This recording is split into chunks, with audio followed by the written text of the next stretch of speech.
Doubting Castle. Hopeful, an inhabitant of Vanity Fair, had decided to accompany Christian on his pilgrimage, so the two men escaped from the town and hurried away together. Before long, they overtook a man who, though secretive about his name, told them that he came from the town of Fair Speech and would like to travel with them to the celestial city. "Is this town of Fair Speech a prosperous place?" asked Christian. "Indeed it is, and I have many titled relatives there," the stranger replied. "We are good, religious folk, though not as strict as some. We favour moderation and flexibility." These words gave Christian a clue as to the identity of their new companion. So he asked him, "Are you called By-ends?" "That is the nickname given to me by my enemies, simply because I am flexible and progressive," was the reluctant reply. "If you want to travel with us, you must be prepared to go against wind and tide, and be true to your faith, whether it brings you riches or poverty, popularity or persecution," Christian told the speaker firmly. By-ends was not prepared to agree to this. "You must not impose your ideas on me," he protested. "Allow me my freedom and let me go with you." But Christian refused to retract his conditions, and so By-ends parted with them with the words, "I will never betray my harmless and profitable principles. So, since I can't go with you, I'll keep to myself until I find someone who will be glad of my company." When Christian and Hopeful had walked on until they were well ahead of By-ends, they turned round just in time to see him bowing ostentatiously to three gentlemen who had caught up with him.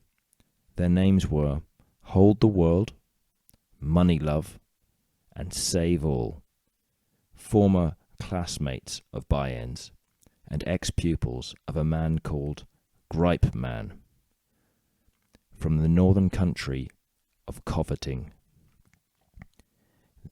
This schoolmaster had instructed his pupils in the art of getting what they wanted by fair means or foul. These three men fell in beside By-ends and asked him why Christian and Hopeful were walking on ahead.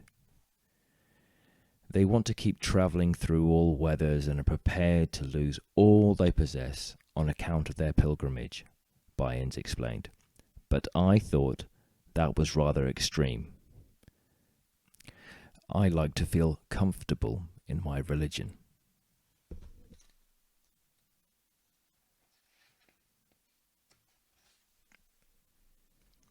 Hold the World wholeheartedly agreed with the latter opinion. "If God gives us good things, he surely wants us to keep them," he reasoned. Then By-ends posed a question to his companions to pass the time as they walked along together. If someone had the chance of obtaining the good things of this life and thus bettering himself, would he be justified in doing whatever was necessary in achieving that aim, including pretending to be more religious and zealous than he really was?" he asked. Money Love replied at once that a person would certainly be justified in assuming an attitude of religious fervour in the cause of financial gain, and the others agreed enthusiastically with the answer.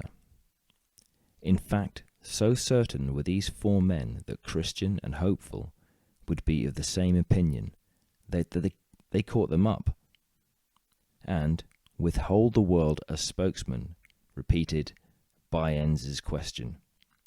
To this Christian replied incisively, to follow Christ for gain is wrong, never in any circumstances, least of all for the power of self-preferment. Could it be right to simulate faith and zeal? Besides, a man who takes up religion for the sake of worldly advantage will doubtless throw it down just as lightly. Hopeful agreed with everything his friend had just said, but the 4 other men were dumbfounded. Seeing this, Christian and Hopeful turned and walked on. In a few moments, By-Ends and his companions followed, but at a distance. If they can't take criticism from another man, Christian observed to Hopeful, how will they cope when they stand before God?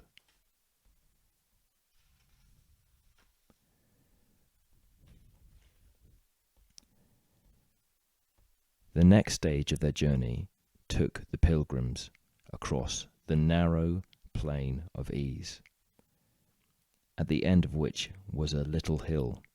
Beside this stood a man who began to call out as soon as Christian and Hopeful, "Come and see, there's a silver mine over here. Let me show it to you. With a little effort, you could soon be digging up riches for yourselves." The pilgrims stopped to look at the speaker. Hopeful was curious and suggested that they should inspect the mine, but his companion replied warily, "I have heard of this place, and of how many people have met their deaths here. Besides, riches are a snare to those who strive for them." Then Christian addressed the stranger. "Isn't the ground near the mine dangerous?" "Not very," was the reply. But the pilgrims noticed that the speaker blushed as he said this. "Let's be on our way," Christian suggested to Hopeful. Overhearing these words, the man again begged the travellers to delay their journey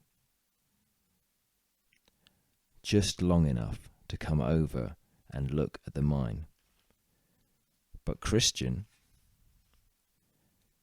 rounded on him for trying to entice them off the right way, and then said, "Your name is Demas, isn't it?" Then the man admitted that it was. Christian exclaimed, "Now I know who you are, and your father, the traitor Judas, and you deserve to be hanged, just as he was." Without waiting for Demas's reply, the pilgrims continued on their way. Just before leaving the plain of ease, they looked back and saw that By-Ends and his companions were walking towards Demas's mine, which they then entered, to meet what fate the pilgrims could only surmise. Christian and Faithful resumed their journey, but coming across a pillar shaped like a woman, they stopped to read the words over the statue's head, "Remember Lot's wife." The inscription made clear to the pilgrims that the monument had been erected to warn pilgrims against looking back covetously, as Lot's wife had done, and so been turned into a pillar of salt. The sight made Hopeful feel ashamed of his greedy impulse at the hill of lucre, and grateful that he had been spared the fate of Lot's wife. In this thoughtful frame of mind, he walked along beside Christian,